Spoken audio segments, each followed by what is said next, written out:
राज्य में पिछड़ा वर्ग की आबादी लगभग 54% है, लेकिन अफसोस की बात है कि इस भारी भरकम बजट में उनकी भागीदारी मुख्यतः साइकिल और छात्रवृत्ति जैसी सीमित योजना तक सीमित रह जाती है। और उससे भी अधिक दुर्भाग्यपूर्ण स्थिति यह है कि पिछड़े वर्ग के छात्र पिछले 3 वर्षों से छात्रवृत्ति से वंचित है। यह केवल प्रशासनिक चूक नहीं बल्कि सामाजिक न्याय की भावनाओं के साथ अन्याय है। सभापति महोदय, बजट का बंटवारा जनसंख्या की वास्तविक हिस्सेदारी को ध्यान में रखकर किया जाना चाहिए, लेकिन यदि हम बजट के आंकड़ों को देखें तो पिछड़े वर्ग की हिस्सेदारी बेहद कम दिखाई देती है। महोदय, मान्यवर कांशीराम जी का प्रसिद्ध नारा था, जिसकी जितनी संख्या भारी उसकी उतनी हिस्सेदारी। महोदय, मेरा आग्रह है इस सिद्धांत का पालन केवल राजनीति में ही नहीं बल्कि सरकारी बजट और योजनाओं में भी होना चाहिए। मान्यवर वित्त मंत्री जी ने अपने बजट भाषण में अनुसूचित जनजाति के छात्रों के लिए अत्याधुनिक सुविधाओं के साथ प्रमुख शहरों में बहुमंजिला मॉडल छात्रावास निर्माण का उल्लेख किया है। मैं इस परिकल्पना का स्वागत करता हूं, लेकिन साथ ही यह मांग करता हूं इसी प्रकार के आधुनिक छात्रावास अल्पसंख्यक, मुस्लिम, दलित, पिछड़े वर्ग के छात्रों के लिए भी बनाया जाए ताकि सभी वर्गों के विद्यार्थियों को समान अवसर मिल सके।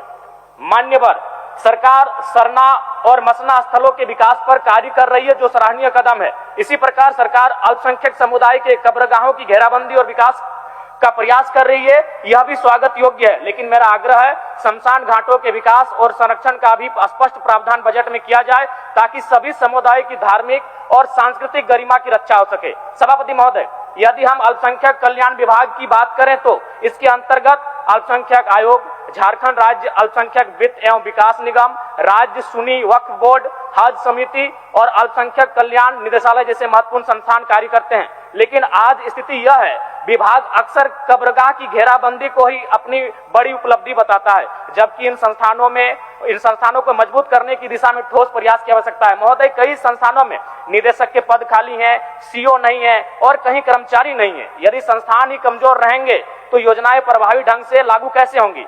मान्यवर, रांची से हज यात्रा के लिए हवाई सुविधा उपलब्ध थी, लेकिन अब यह सुविधा बंद हो चुकी है। परिणाम स्वरूप हमारे अल्पसंख्यक अभिभावकों को शारीरिक कठिनाइयों का सामना करना पड़ता है। सरकार को इस सुविधा को पुनः बहाल करने पर विचार करना चाहिए। महोदय, अनुसूचित जाति के आर्थिक सशक्तिकरण के विषय पर मैं सरकार का ध्यान आकर्षित करना चाहता हूं।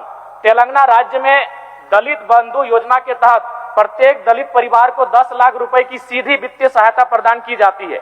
लाभार्थियों का चयन सामाजिक आर्थिक सर्वेक्षण के आधार पर किया जाता है, जिससे वास्तव में जरूरतमंद परिवारों को लाभ मिल सके। मेरा आग्रह है झारखंड सरकार भी दलित बंधु योजना के तर्ज पर एक सशक्त योजना प्रारंभ करे ताकि दलित समाज को आर्थिक, आत्मनिर्भर और सम्मानजनक जीवन का अवसर मिल सके। साथ ही अध्यक्ष महोदय, 30 सेकंड।